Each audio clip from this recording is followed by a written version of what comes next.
Alright, starting recording now. Alright, so, you brought up Numbers 22:22, the first verse with the adversary, right? That you can seemingly find. That is what I'm ultimately going to be asking you again at the end, after all of what I presented. But I want you to read it again, in however many versions you need to, very slowly, and we'll see if maybe you can catch on to it before I even mention anything. Okay. But God was angry because he was going, and the angel of the Lord took his stand in the way as an adversary against him. Now he was riding on his donkey, and the two servants were with him. Okay, that's in the NASB. Okay, so that was the NASB? Now let me go to the Brenton Septuagint, which uses more of the Vaticanus than the Apostolic Bible Polyglot. Right, I'm making notes as you're doing this each time. I'm making my little strike marks. Okay, it's in Roman numerals, so it takes me a little bit longer to look up, like 22 and stuff.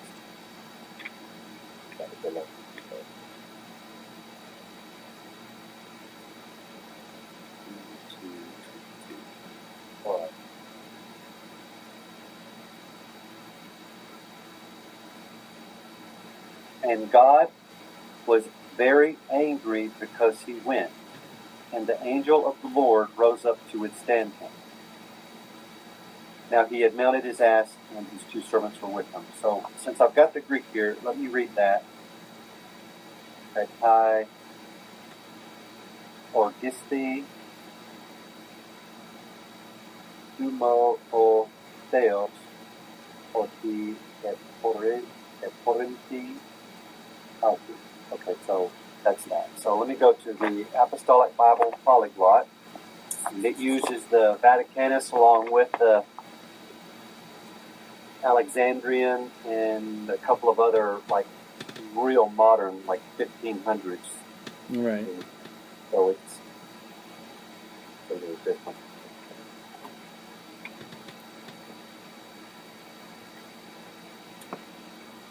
I don't know what you're going to think about all this, but I'm sure it's going to be a doozy. Okay, and God was provoked to anger in rage, that he himself went. And the angel of God rose up in the way to stand in the way as an adversary against him. And I have a note here, or reprehend. So that's that. Okay, so I see that God was angry, right, and he sent an angel of God. Mm-hmm.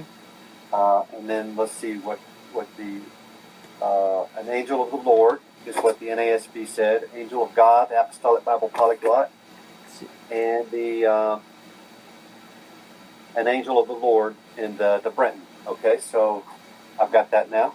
All right, so you're all good on all three? Or you're not doing any more, right? Or are you doing another one?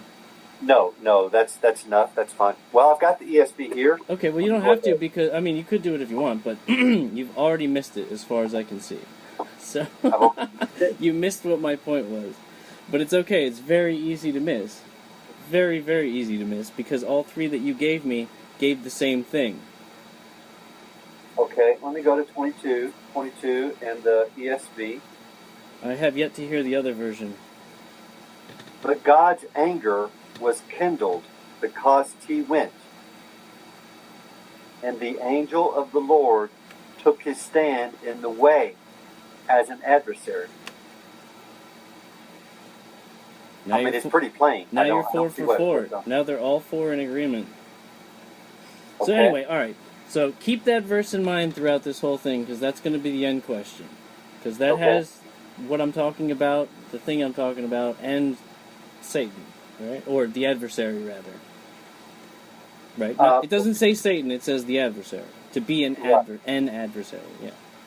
Right. Before you do anything, let me real quick look one scripture up, because I just read something and it said, and God's anger was kindled.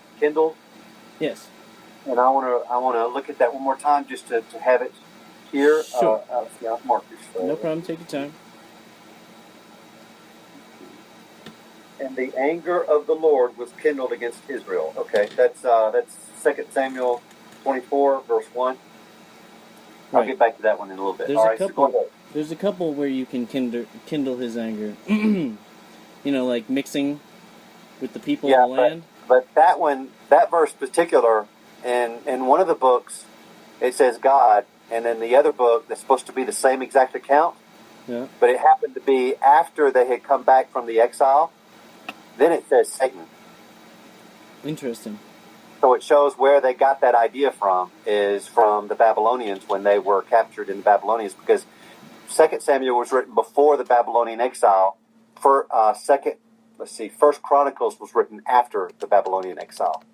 And It's supposed to be the same exact story. But one says God and the other says Satan. So I can prove to you Satan is God. Well, it's interesting that you mentioned that. We'll get to that later. But yeah, now that it's recorded, we can always review it. So the second verse I wanted you to go to, this is just following my footsteps of what I did. So in order to come across this. So then I went to remembering Lori's arguments of Genesis 18 and 19, which I had no idea why she even brought those up. I was expecting more like Jude and Job and all that. But the three men, as far as I'm concerned, were two angels, legit angels. These are the three men that are being referred to. Two angels, and the Lord is the third man, Jesus. Abraham stays with the Lord, Jesus, while the two angels go to Sodom and Gomorrah to see Lot, because they're about ready to destroy it. And that's what I get from 18 and 19.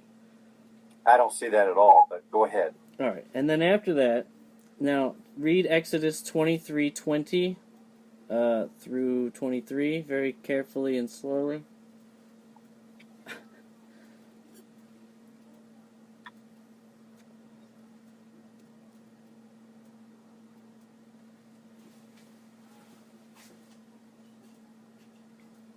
Exodus chapter 23, starting at verse 20. Correct. And going to verse 23. 23, okay. Behold, I send an angel before you to guard you on the way and to bring you to the place that I have prepared. Pay careful attention to him and obey his voice. Do not rebel against him, for he will not pardon your transgressions, for my name is in him. All right, this is where Moses was like begging him not to do that. Right, but I mean just... If you carefully obey his voice and do all that I say, then I will be an enemy to your enemies and an adversary to your adversaries. When my angel goes before you and brings you to the Amorites and the Hittites and the Perizzites and the Canaanites and the Hivites and the Jebusites, and I blot them out. Okay, I think you just wanted me to read verse 23 to hear just all to 23 is really all that's important. Who is this angel that he's sending? Why should he obey everything that this angel says? Just keep that in mind. Now keep going read it again if you have to, but that was Exodus. So then now we have to go to Joshua 5:13, where Joshua is about to besiege Jericho, the first city, and he's not quite there yet. I think it's 5:13 and 14 probably. All right, 13 and 14. Yeah. When Joshua was by Jericho, his eyes, and looked, and behold, a man was standing before him, with his drawn sword in his hand. And Joshua went to him and said to him, Are you for us or for our adversaries? And he said, No, but I am the commander of the army of the Lord. Now I have come. And Joshua fell on his face to the earth and worshipped, and said to him, What does my Lord say to his servant? And the commander of the Lord's army said to Joshua, take off your sandals from your feet, for the place where you are standing is holy. Right. So who's this guy? This is deity. This is Jesus. Okay. The angel that he sent before, that's Jesus, the commander of the Lord's armies. Remember he said, obey everything that he just, like, remember what we just went over? He said, I'll send an angel before you. He's talking about the Lord there, too. And then we have the case of Balaam and the angel. I didn't write down the exact verses, but we have the case of Balaam and the angel. That's the one that we read, so yeah, that's for the end. Right, no, that's the one, that's for the end. I got ahead of myself. Alright, so basically at this point, I'm like, what's all this? I have some verses here in the Old Testament. I'm using Bible Hub only at this point. And I was like, alright, so I'm going to look for all the verses that say, the angel of the Lord. And I found a whole bunch of verses in Judges, Zechariah, Exodus, Isaiah, Genesis, all over where the angel of the Lord comes and does things. And then I looked for other verses which says, an angel of the Lord. And all I found on Bible Hub was Luke, Matthew, Luke, Acts for an angel of the Lord. But then, after I sent you that message, I kept looking, and I opened up my King James Bible, and I also looked up in my phone the same verses.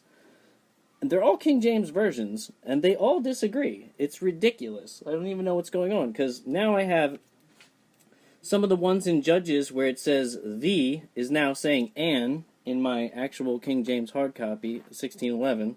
And some of all the verses in the New Testament that I had are all saying angel of the Lord. So it's like, what is going on here?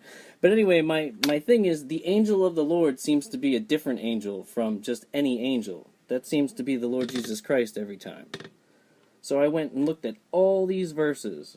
I mean, we can look at a couple if you want, but like Judges 6:10, 6:22. Okay, hold on, because I'm going to go back and just look at the Greek. Sure. Because... Right. That's exactly what I was... Yeah. That's what we need. Sometimes when you're putting the English, they'll put like an and or a the based on their own theology. I know, but that's where the problem comes in, because that makes a huge difference. So, my understanding... So you're noticing that some of the modern Bibles, in the King James Version Bible is modern also, that some of the modern Bibles don't have a continuity. They'll have one thing one way and then they'll change it and stuff like that. But What I've learned from the older text is they have a continuity, they have a theme. So if they don't break that theme, it'll be that way all the way through. So you can actually make a point. If you're wanting to look about an angel versus the angel, you probably could make a point with the older Greek, whereas you probably couldn't with King James or newer. So right, well, this is what I'm looking at, all these things, and it just seems that most of the time this character is the angel of the Lord, and I wanted to know all instances of angel, whether it be of the Lord or not. So I want to look at all the verses that even mention angel at all. Every single one of them, and I want to see how many of those verses have anywhere near them angel of the Lord or an angel of the Lord. The versus an. Because sometimes it just says two angels, but it should say before that something, like in the case of what we were talking about with Genesis. There it doesn't say angel of the Lord at all, or it just says 3 men appeared. So it's a little different, but hopefully you can see what I'm saying. I just want you to look at more verses if you could, if you have some time. Yeah, we're still good on time, right? Yeah. Hold on just a second, though. I'm looking at all the... I'm learning Greek real quick. Sure, no problem. I understand you're not an expert, nor am I. That's... All right. So let me look at the... Okay.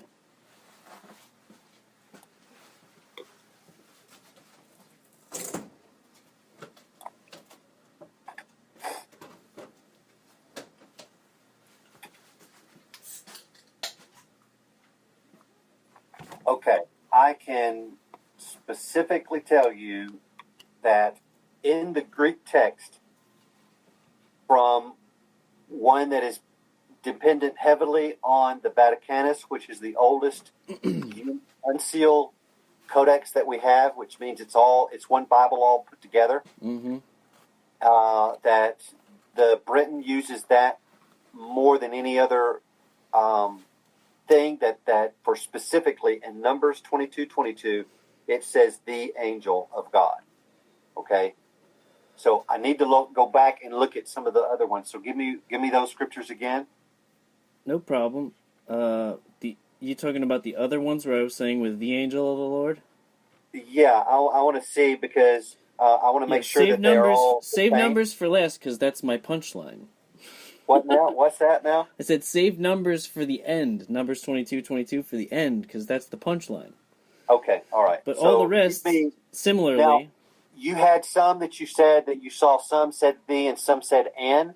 Yes. I can give you the verses which said the, and then I saw in my King James actually said and then, you know. Okay. All right. So here's the ones that I looked at Bible Hub first, and it said the to begin with in the Bible Hub version of King James.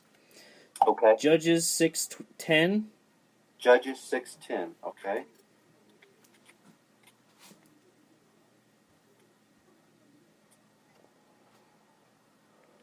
I didn't look at that one again, but I looked at the one right after that, and it changed. So I'm curious. It might change for you as well, which means that this is weird. That means that the one online isn't very reliable now, is it?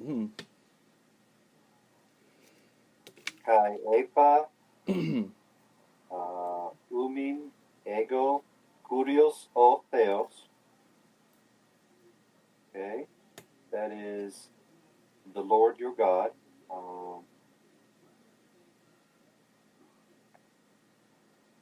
Wait, 6:10? Let me read the English. It said, I said to you, I am the Lord your God. You shall not fear the gods of the Amorites, in whose land ye dwell, but ye hearken not to my voice. Okay, so, all right, it's verse 11 for me. Okay, sorry, yeah, I might have made it. I don't know. See, that's the thing. It's giving me the wrong verse. Okay. I wrote them down according to Bible Hub, so.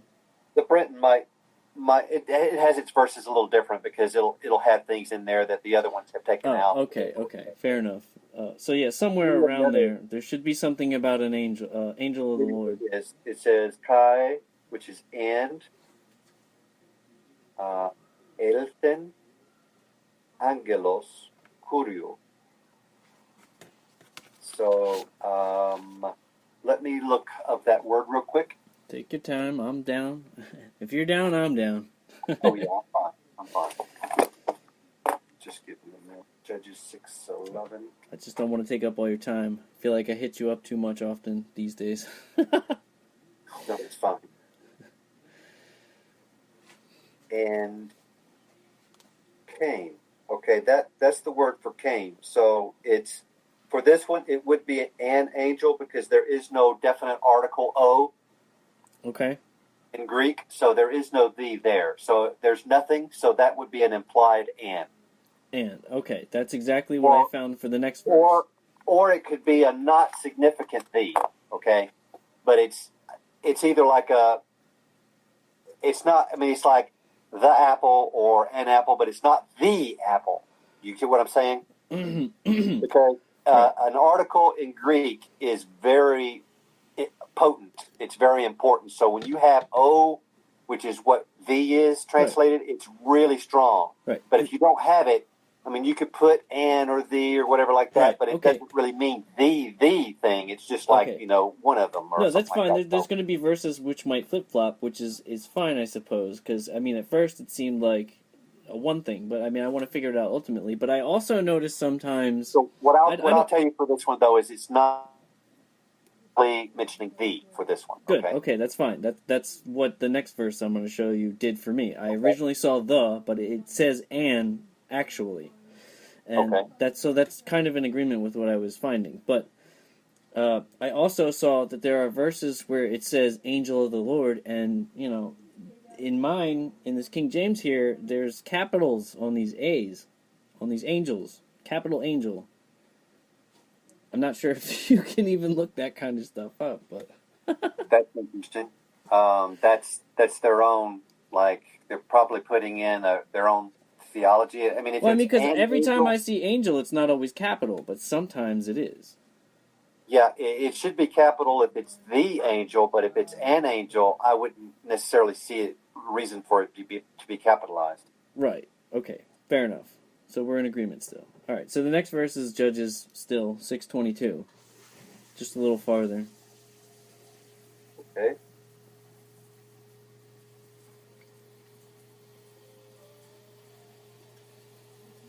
We're getting to a juicy part somewhere. Don't worry. All right. This is just angelon kurio, and so there is no the specifically. Okay, good, because that's one of the verses that I saw the on Bible Hub, but then when I looked in my book, it was an. So yeah, see, mine translated it in English, and it said the angel of the Lord face to face, but there's no the in the Greek. Face to face, right? See, that's the thing. Why? See, you could take this either way, but face to face, he was afraid that he was going to die because he saw this angel, but he was like, "Don't worry, you're not going to die." Let me look at the other Greek text. That And he was saying, "Don't worry, you're not going to die because I'm not God. Like I'm just an angel." Yeah. Let me look up the one more. Let me look up the other Greek text that I have on that.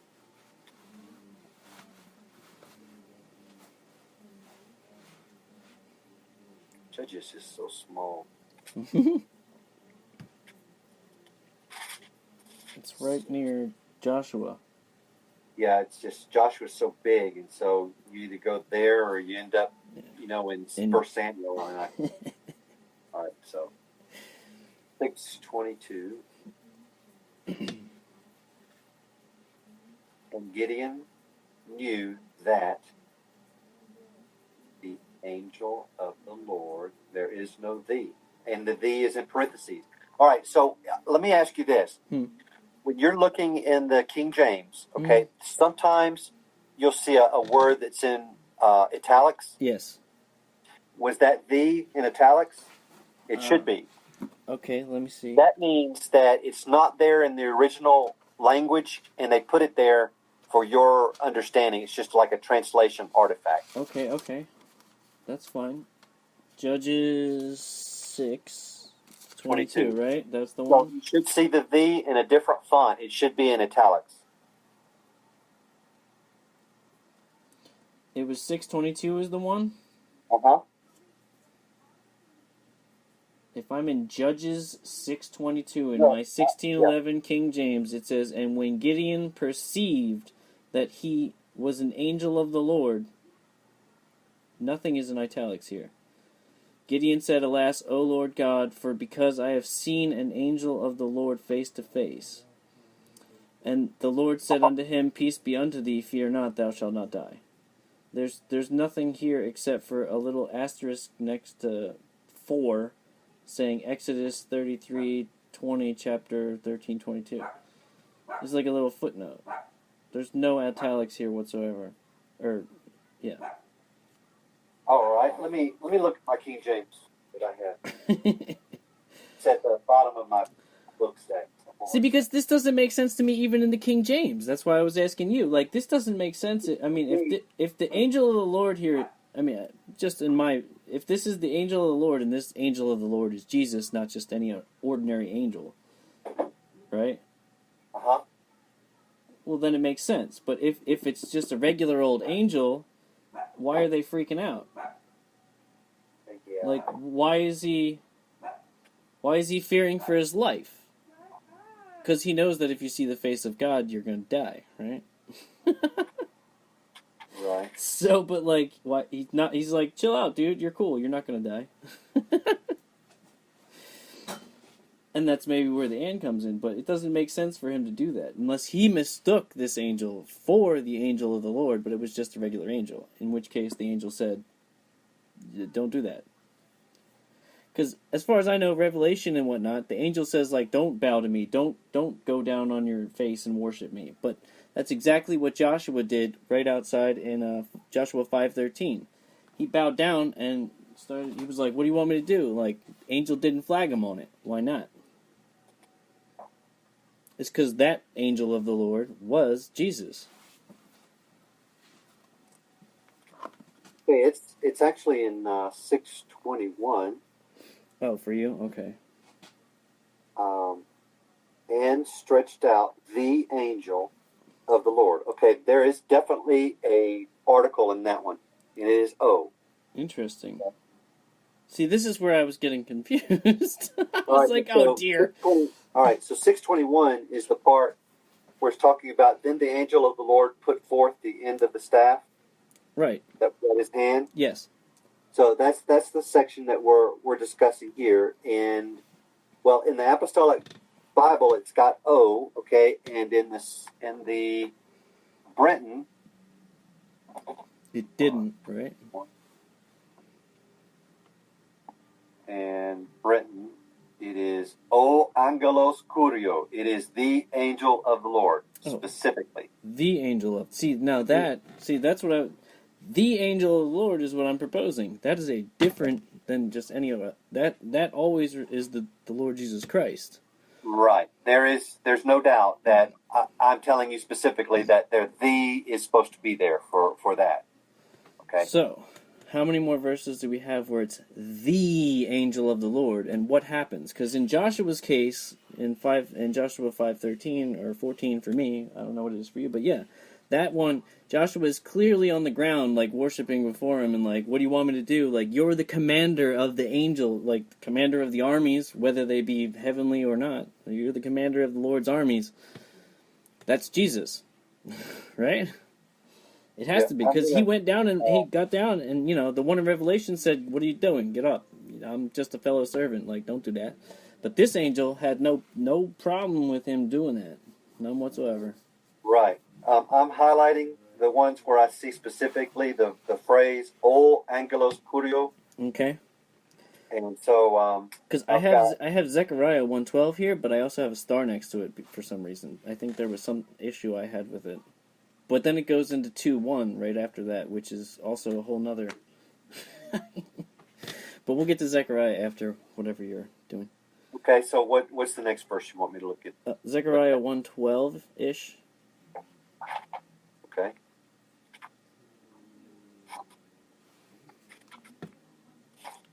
Like I said, these are still all the ones that originally I found said "the," and Zechariah has a little star next to it for some reason, because I couldn't quite work. Zechariah is the weird one, where it's like, alright, well, if the angel of the Lord... See, now, because this is where it says "the Lord," it doesn't make sense. So I had to start. Did you say 1? 1:12. 1:12. Okay, that's right.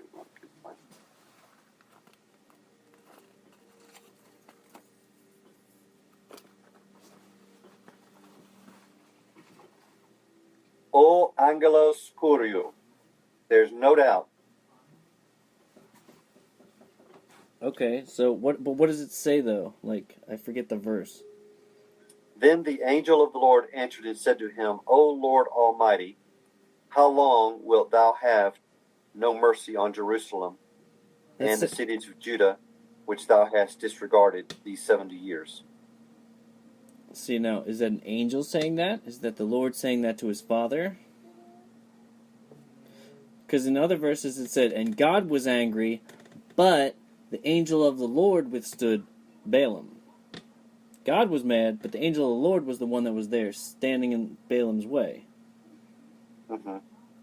It wasn't God. So, two different... See what I'm saying? Yeah. And then, keep reading if you want, all the way to the end of the chapter and into 2:1, and maybe even a little farther. Because it's a very interesting whole little section there.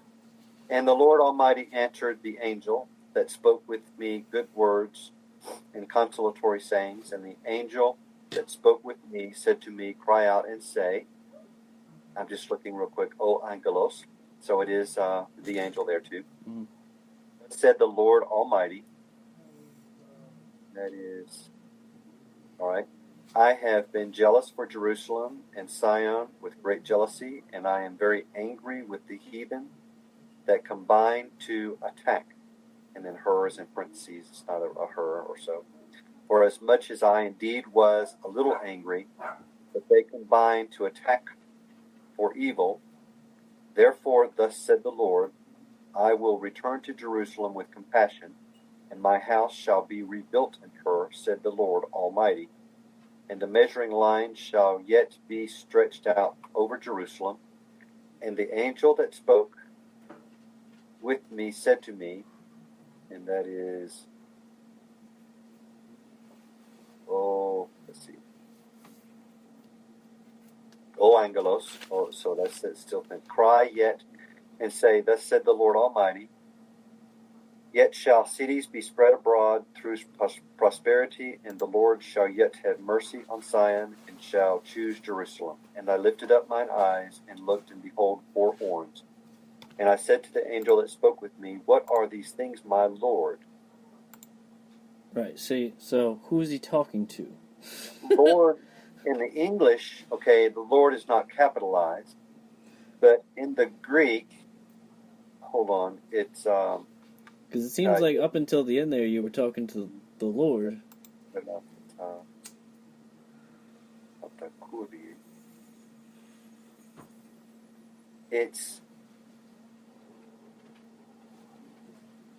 There were no capital letters in Greek, and so it's all no, I understand that. No, I was just saying that in general, the whole capital letter things. Right, but so you really can't tell, I guess, unless it's in context, as far as where it says right, Lord. So Zechariah is the hard one to understand. But it says in the Lord Almighty, that's definitely they've actually capitalized it in the Brent. So Lord Almighty, though, because mine doesn't say Lord Almighty, it says the angel of the Lord. I was referring back to verse 14 when I was looking at that one. Anyway, we didn't do, So let me finish reading. Oh, snap. Did we skip? Yeah, we did that one, didn't we? Oh, yeah, we did the Judges 13:21 to 22. No, we didn't. And these are come forth to sharpen them for their hands, even the 4 horns, the nations that lifted up the horn against the land of the Lord to scatter it. And I lifted up my eyes and looked, and behold, a man, and in his hand was a measuring line. And I said to him, whither goest thou? And he said to me, to measure Jerusalem, to see what is the breadth of it, and what is the length of it. And behold, the angel that spoke with me, O angelos, okay, the angel that spoke with me, stood by, and another angel went forth to meet him, and spoke to him, saying, run and speak to that young man, saying, Jerusalem shall be fully inhabited by reason of the abundance of men and cattle in the midst of her. Okay? It's possible that in this verse it's not the angel of the Lord. Unless, of course... That's why I started this one. Well, it's not there. Yeah, but there is. I mean, what we're looking for is specifically O Angelos Kuriou. Right. Okay, but what we see here is just O Angelos, so it's just talking about the angel that was there earlier. So right. It's not. Right. You know, so it seems to me like this is just a normal angel talking to the dude, and then the angel possibly, it doesn't really say it, but possibly the other angel that came and told the angel to go tell that man could have been the Lord. But well, we want to make sure we limit and narrow our search to specifically the angel of the Lord specifically. Right. So anyways, it was on my list because that's what it did say, but in yours it's all right. So that's fine. I forgot apparently to mention Judges 13:21 to 22 because that's where he asks him, "What's your name?" And I saw so many different translations for what he says as a reply. Sometimes it says, in the King James, it says, it's a secret. You know, shh, don't tell anybody. And then in other versions it says, it's too wonderful, it's too glorious, or you can't understand it, or a combination of these things. The translations on this 18 verse are crazy. But 13:21, Judges. That one says, in the English, it says, and the angel appeared no more to Manoah. Or sorry, 18 first, because 18 is the one with the secret. Okay. All right, chapter 18. No, sorry, chapter 13 still, but just verse 18 at the beginning, Verse 18. and then it goes all the way to 22. Well, just the part I wrote down. All right. And the angel of the Lord said to him, why dost thou thus ask after my name, whereas it is wonderful? Right. Sometimes it says wonderful, sometimes it says secret, sometimes it says you can't understand it. What, don't you remember it says, and his name shall be called Wonderful? True. Wait, and his name shall be called Wonderful. That's Jesus, yeah? Uh-huh. All right, Yeah. well, so there we go. With Isaiah at the beginning, Cool. like Isaiah 9 or something, somewhere around there. Perfect. Good memory, bro. It's the wonderful counselor, Yeah. Almighty God, and Right. the government shall rest on his shoulders. that verse. Right, so isn't that the angel right there? The angel of the Lord telling him, like, yo, why are you asking me who I am? Like, you know who I am, dude. Let me look at the Greek for verse 18. O angelos kuriou. No doubt. The angel of the Lord. Absolutely. So, the angel of the Lord is telling him right here, which is Jesus, yeah. And Perfect. then also in verse 20, I see it. I haven't even looked at the English, but I look here and I see O angelos kuriou. Right. I was trying to tell you to go to 22. So you can go on from 18 all the way up to 22. Okay, and the angel of the Lord said to him, why dost thou ask after my name, whereas it is wonderful? And Manoah took a kid of the goats and its meat offering and offered it on the rock to the Lord. And, hold on, this is in italics where it says the angel. So Okay. let me look at the Greek. So I would guess that it's not there. And it's not. Okay. And the angel, but that's not there, wrought. Hold on, I've got a note here on the bottom I need to look at.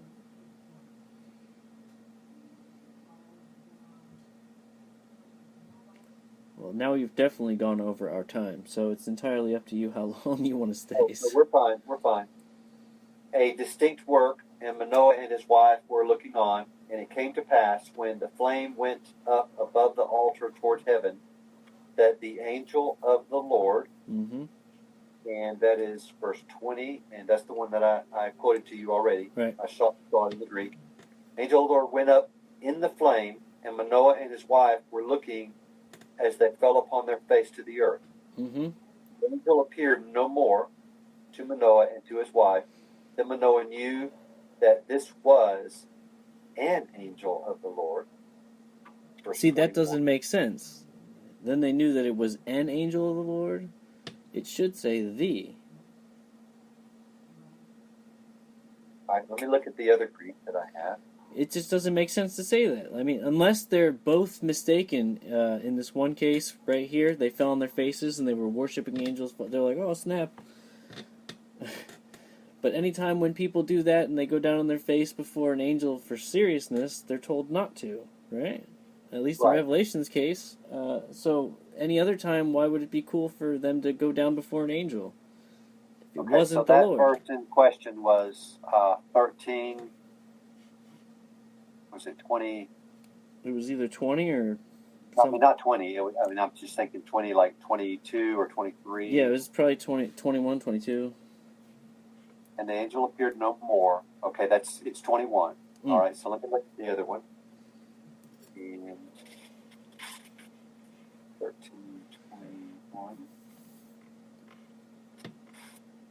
This one says, and the angel of the Lord proceed any longer to appear at Manoah and to his wife.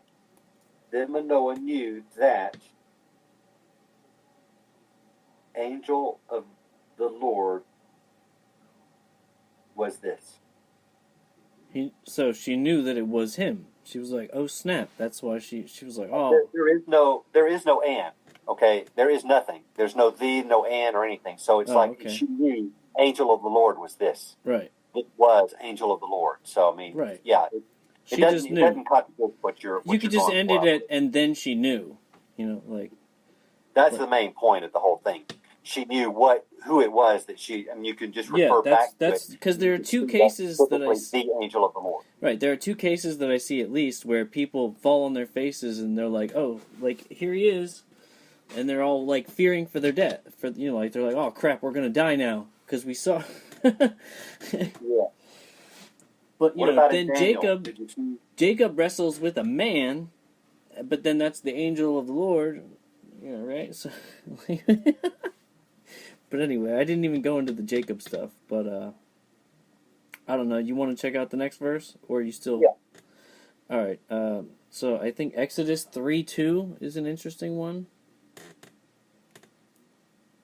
I just wrote them down. I didn't write down what they are, so I'm hoping that I didn't mess up anything. You go up against Zach, you're going to need to be very prepared. Oh, I know. Usually I have all these verses in my I've head. learned in my lesson not to speak with Zach without a Bible in my hand. Sure. You always have to be prepared to go to the verse. Okay, chapter 3, Exodus, what verse? 2.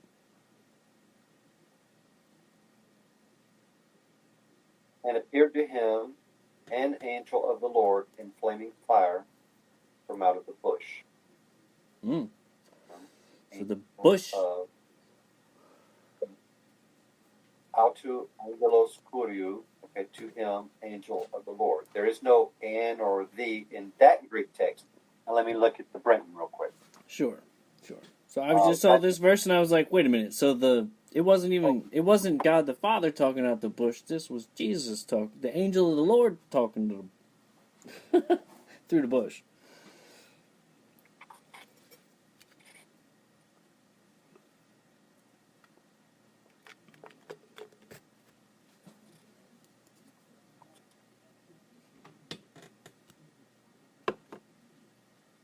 Yeah, there is no "the," there is no "and," but I'll tell you that the Brenton has capitalized angel and Lord. See?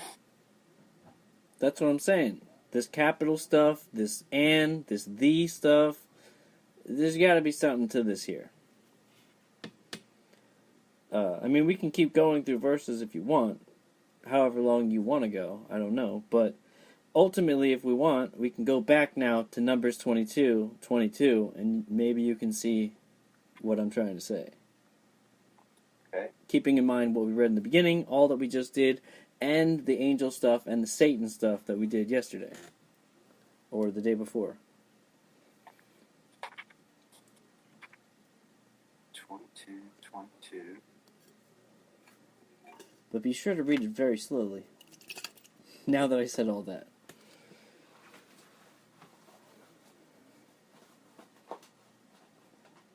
This is interesting, though. It says 22 in the Greek. Mm-hmm. It doesn't say the angel of the Lord. Mm-hmm. We've seen the Greek and all the other ones that you brought to my attention. All right. This one says the angel of God. Okay, same difference. It's the same thing. The angel of the Lord is the angel of God. God is the Lord. Yeah, but you know the Greek word afterwards? Okay. I'm going to just read it to you in the Greek. Sure. Just a little section there. O angelos tu theou diabelein auton. So diabele, does that ring a bell? It's like Diablos. Diabolos? Yeah, that's what I was going to... What that is, devil. El Diablo. Yeah, I know. Diablo. I know. Right. So that's that Greek word right there, diabelein. Right. Auton. So... To act as the devil to him. Right.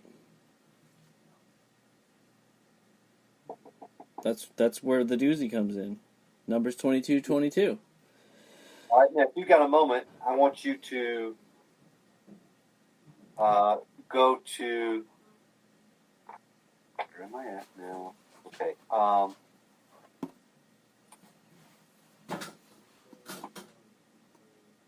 Where did I put this? Oh, that Bible. Okay. if you can go to, do you have like a study Bible by chance or anything? No. Okay, well, let me just read to you an excerpt for 1st and 2nd Samuel, okay? Sure. So that you'll get an idea of when it was written. Mm-hmm. It says 1st and 2nd Samuel seem to have been composed and edited in several stages. The story of the Ark of God, 1 Samuel 4, could have originated very early, even from a pre-Davidic period, since 2 Samuel 6 is not foreshadowed in the Ark narrative, and the name of the town where the Ark remained is different in the two narratives. But see, sections such as the story of Saul and David, which is 1 Samuel 16 through 31 chapters, and the story of King David, 2 Samuel chapters 1 through 20, must have been composed later during King David's time or within a generation or two after David. Okay? So, Sure. 1st and 2nd Samuel is understood to be written either in David's time, maybe probably towards the end, or not more than one or two generations afterwards. Right. Okay? That's perfectly fine. Now, do you know, by chance, would you have a timeline of when the exile took place? The exile to Babylon? Yes. Yeah, we could totally work that out just off the scriptures. It's long afterwards, right? Yes. I mean, we're talking about centuries, right? Quite a bit of time, yeah.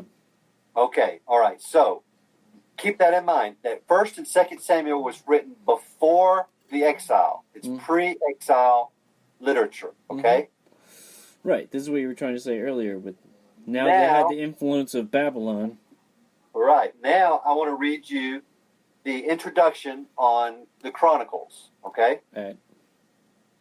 This is where it says the date part in the introduction to it. It says, until the latter half of the 20th century, it was widely held that Chronicles and Ezra and Nehemiah was originally a single work recounting Israel's history from Adam to the time of Nehemiah, 430 BC.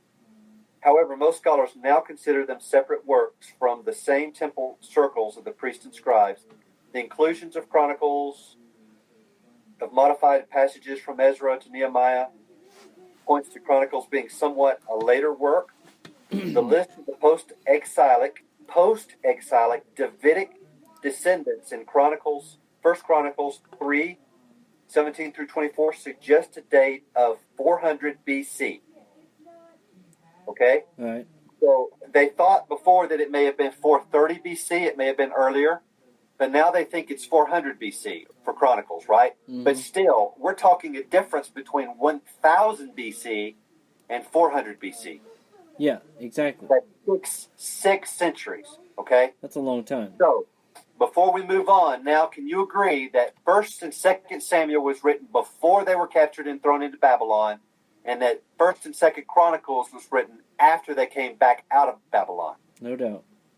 Okay.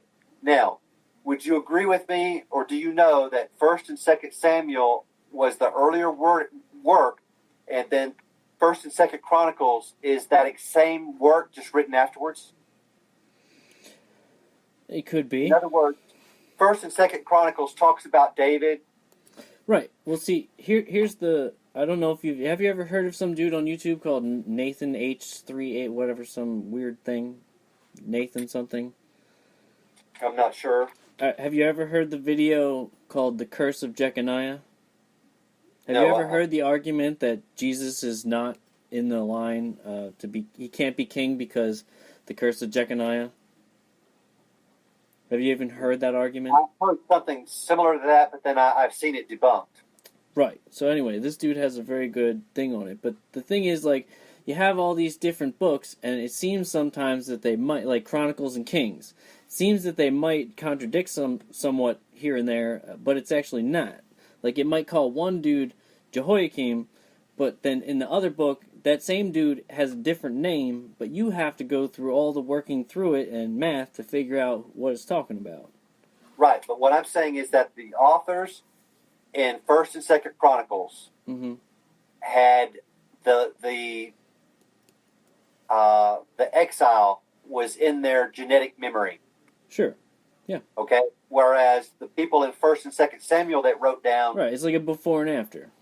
didn't have any exposure to the Babylonians, right? Mhm. Their theology, their cultural Right. things. Sure. I got you. Can you look at 2 Samuel chapter 24? Yeah. Verse 1. Hold on. I just have to find good old Samuel here. Oh, there we go. Samuel 1. 2 Samuel. Way too far. Samuel 2, Samuel where? 24, Oh, verse okay. 1. Snap, I was already in the perfect spot. Almost there. 19. Come on, page. 20. I'm in the 20s, so I'm ready to go. Okay, 24:1. 24? Okay. Mm-hmm. Alright, we should be good. That's like right at the end. Alright. All right, what does yours say? Oh, you want me to read it? Is the Uh-huh. part where it says, and again the anger of the Lord? Was kindled against Israel. Yeah, and again the anger of the Lord was kindled against Israel, and he moved David against them to say, go, number Israel of Judah. Okay, now is your Lord in all caps? Yes. No. Okay, not that's all, supposed yeah, to be it's Yahweh. it's in all caps, but only the L is huge. Right, it doesn't matter. I mean, it's in all caps, and Yeah, they're anytime basically it's all capital letters, yeah. then it means Yahweh and not Adonai. Okay? Okay. It's specifically Yahweh. Now, I want to go to the exact same passage that the people that had come out of Babylon, how they wrote it down. And that's in 1 Chronicles chapter 21. Okay, but is this verse that we just went over, is that trying to say that the Lord told him to go number Israel? Or is that saying that David himself decided to go ahead and number Israel without the Lord's permission? Because there's somewhere in here where David does that, and he's like, yo, don't punish those guys, it was my bad, I did that. And he's talking about numbering, taking a census. No, it says, and again, the anger of the Lord was kindled against Israel, and he incited David against them.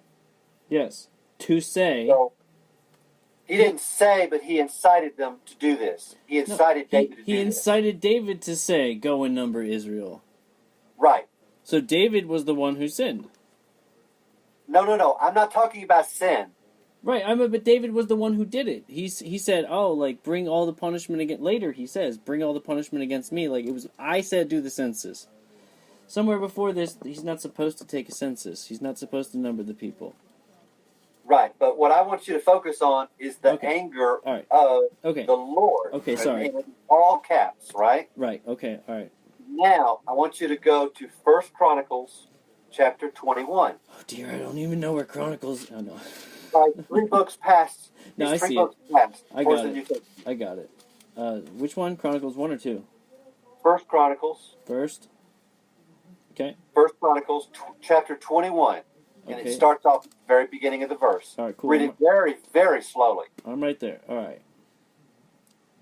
Well, that's not 21. That's 19. 20 and 1, right? 21.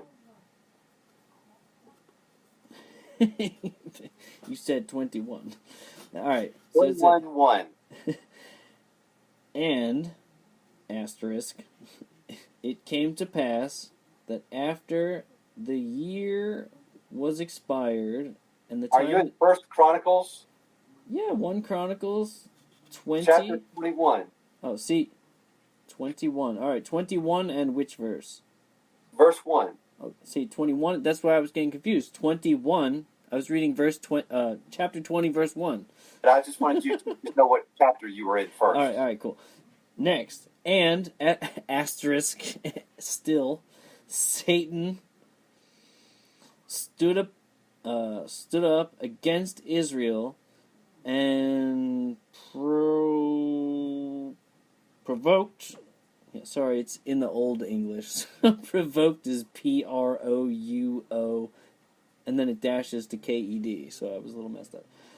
Okay. Yeah, And Satan stood up against Israel and provoked David to number Israel. Okay, so here, before, it was only the Lord. There was no other God, an adversarial God. Yo, that's a good point, dude. That's exactly the same thing. So what happened is, and I'm telling you specifically, it's called Zoroastrianism. Dude. And it was the ancient Woo! Persian, the ancient Babylonian religion. When they got into the exile, they took up these extra gods. Yes. And so that Satan, to them, was an adversarial God. Yo, dog, you got it nailed down, and we figured it out. Oh, but I'd like No, to dude, bring up that's verses an excellent point. That is an excellent point. It says, and Satan stood up against his... That's the same thing that just happened in the last verse that we read. Right, but the main point is that you've got the authors that wrote it before they were exposed to the Babylonian religion.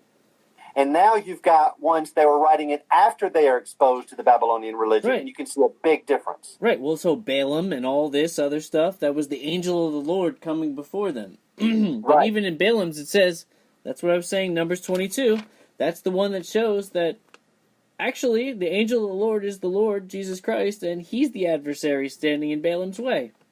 Or, sorry, in Balaam's way, right?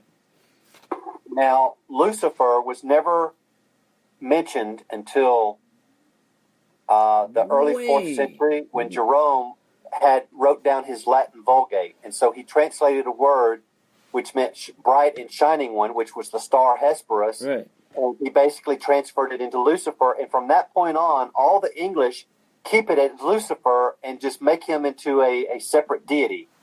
Yeah, and that's the thing. Like, I really don't believe there are any angels that are outside of the Lord's control anymore. None of them. None. There's no...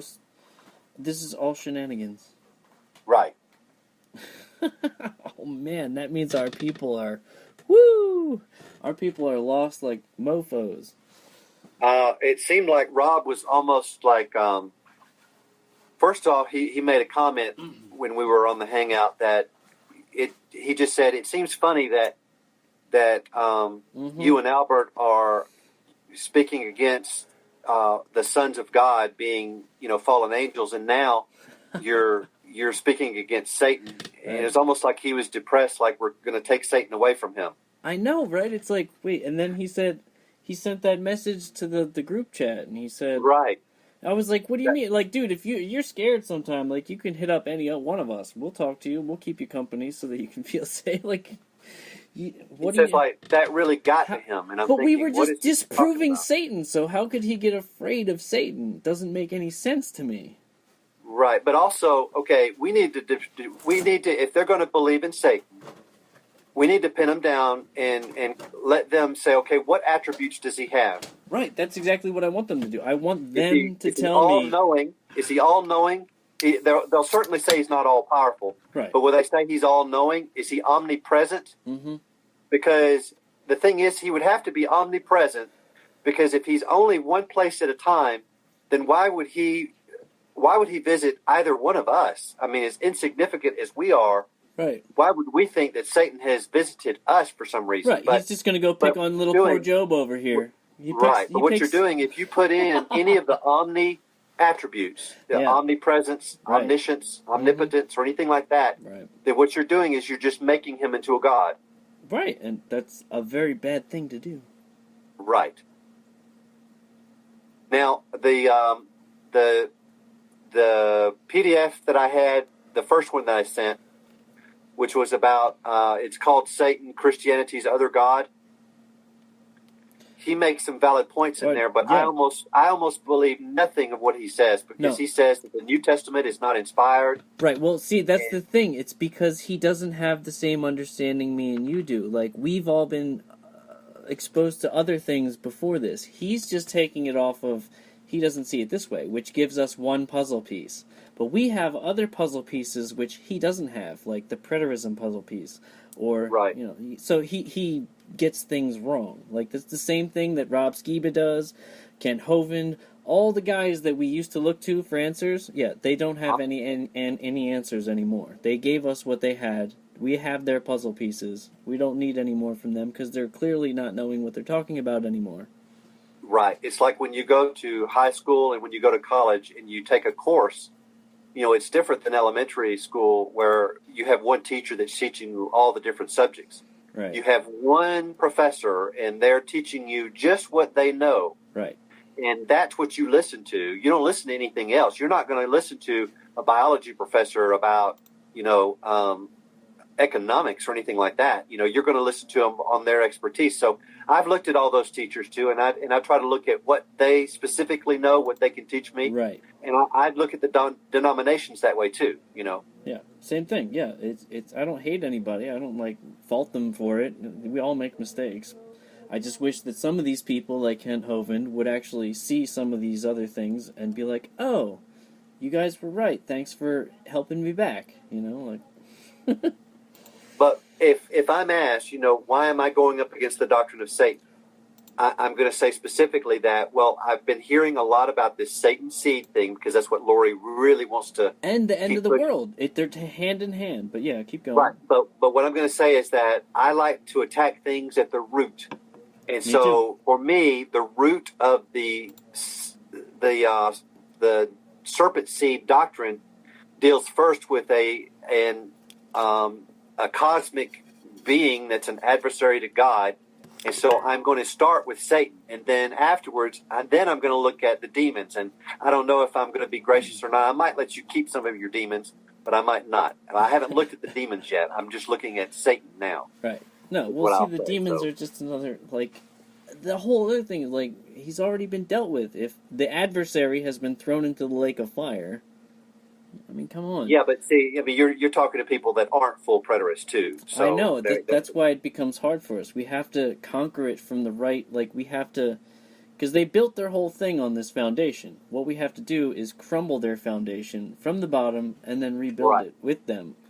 Right. You have to go right for the root. The doctrine of Lucifer is probably the biggest thing right, first. And that's why I like to point it out. What they'll do, I know what they'll do. Lori will start to get scatter-minded or so, and she'll say, well, do you believe in demons? Well, what do you believe about this? What do you believe about that? And I want to just all I want to do is focus on, the specific point of who this Lucifer is, or how did we come to think that he is who he is now? Right. And go from that. I don't want to go off on these tangents. Right, which is it's like, Lori, we love you, calm down, just calm down. It's like, wait and we'll conquer all your questions, write them down if you need to. I can get pretty hyped up too. But, we can, but I used to get just as excited, and some of these nights I probably do get excited, but whatever. It's like, dude, I want to teach you, I want to show you, but if you're going to throw 650 questions at me after I just told you one thing, that tells me something. That means, you are desperate to hold on to this, which is come on.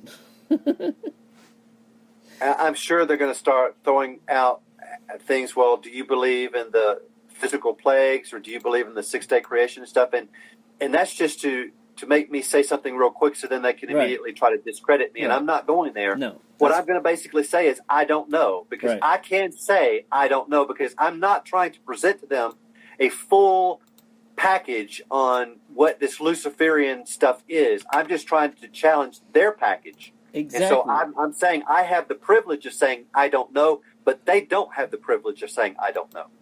I concur 100%. Yeah, exactly. They want you to answer all these things. It's like, yo, we're not even talking about that. We're talking about this, and if I can show you this, you won't even ask those next 650 questions. So just calm yourself. Zach was far more graceful than I was when we were talking about baptism, and I went back and listened to it. They would start going off on another topic, and then he'd say, well, I want to get back to this verse, because he would bring that verse up, and they would. Yeah, and you don't even get a chance to address it. I still would like to go back to this verse. It gets forgotten, and then you don't even remember what you were talking about anymore, because they've gone off on such a wild tangent that you're now nowhere where you were in the first place. Now you're talking about dinosaurs or something. It's like, what? Guys, We got to be focused here. Like, we'll conquer one topic at a time. We can bring up any topic you want, but we can't go jumping all around, all over. But what about this? What about the demons? That's a whole nother topic. Right. And maybe later I'll address that too when I look into it. I tend to believe there are, because the way I see the way the New Testament is written. But, you know, I know that there are arguments out there that they're saying that's figurative too, but I don't see that at the moment. Right. No, I think there are definitely demons, and they can definitely affect you. But it's, you know, if you're doing what the Lord said, they should have no bearing on you whatsoever. I mean, if you're going to go looking to... Yeah, I'm not going to speculate that these were the people that had lived on the earth between Genesis chapter 1 and chapter 2. Or these are the fallen angels, because I don't have any scripture to back any of that up, so I'm not going to speculate, you know. Right. No, yeah. I think we've done, over the past couple of days, I think we've done a fantastic job at slaughtering this entire thing. Yeah, especially if you want, I can put this up on my channel and people can listen to it, but that's up to you. I mean, if we do put it up, keep in mind we're not bashing any of you. We love you, Lori. We love you, everybody. I'm not bashing anybody. I'm just saying the way it is, and I'm bashing myself though. I do get excited. Right. But yeah, if you want to do that, and let's see, you can stop recording now. You want me to stop recording now? Yeah, so I can give you my email address. Okay, all right. Then we're done for now, and may you guys have learned something from it. Do you have a YouTube channel? You there? Yeah, I have a YouTube channel. What is it, so I can subscribe to it, so I can see your... It's, oh dear, I hit the wrong button.